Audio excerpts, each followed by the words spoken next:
What's going on? VitalSyntax here, and I've been playing Black Ops 2 for the past 3 or 4 hours. It's still the night of release, so I thought I'd do a first impression reviews before I head off to bed. Now this is going to be over the multiplayer. I did play quite a bit of the zombies. I was waiting for the multiplayer servers in the US to unlock, but I was able to play on the zombies for like 2 or 3 hours. And I really enjoy what they did with zombies. The new open world type of thing they're calling Transit, I think it's one of the maps, is just so awesome, and I can't wait to play that with a group of 3 or some buddies, because I was just playing by myself and it was still freaking awesome. And I think I'm really gonna enjoy zombies, and I think everybody else is gonna really enjoy it as well.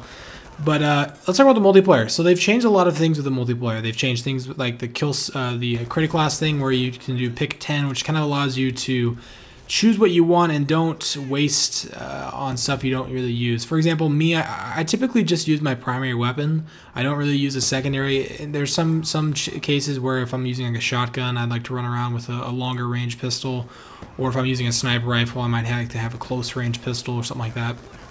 But for the most part, if I'm using like a shotgun, or sorry, an assault rifle or a submachine gun, I like to just use my primary weapon.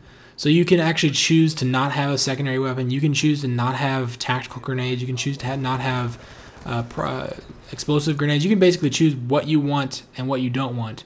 And everything that you don't use gives you more points to spend on other things. So for example, you could not have any tactical grenades like concussion or stun grenades, and instead you could put more attachments onto your weapon. You actually put up to 3 attachments on your weapon, which is pretty cool. And they've also changed the way that the perks work, because in a lot of the previous, I guess in all the previous Call of Duty games, the perks have always affected, or at least some of the perks have affected the way your gun handles. For example, there's perks that increase your reload speed, there's perks that increase your damage, there's perks that increase your hipfire accuracy. They alter the way weapons work. And now all of I'm drawing a blank, so I'm so tired. All the perks don't do that. If you want to have some type of altering to your weapon's performance, you have to use it as an attachment. So, say for example, there's the laser sight, which basically replaces steady aim, allows you to fire from the hip more accurately. Or you can get something like the stock, which allows you to move left and right more quickly when you're ADS, kind of like Stalker from Modern Warfare 3.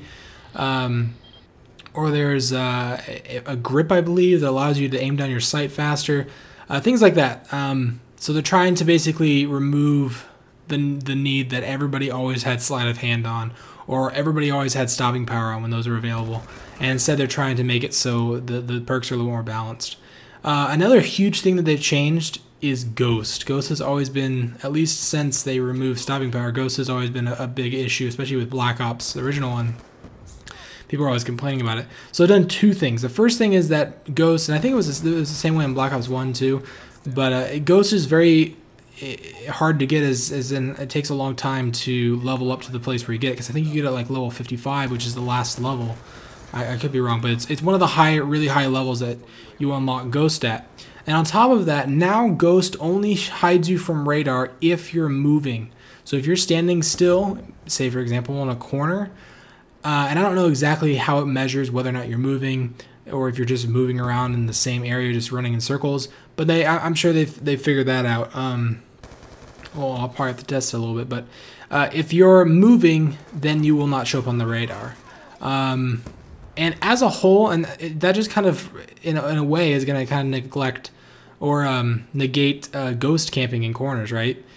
And that's kind of something that I've noticed a lot, is that they're promoting a lot of rushing. It feels more like Modern Warfare 3, because there's lots of submachine guns, there's lots of running around, there's lots of close range combat. The maps are kind of designed in a way that there's not a whole lot of long and medium range.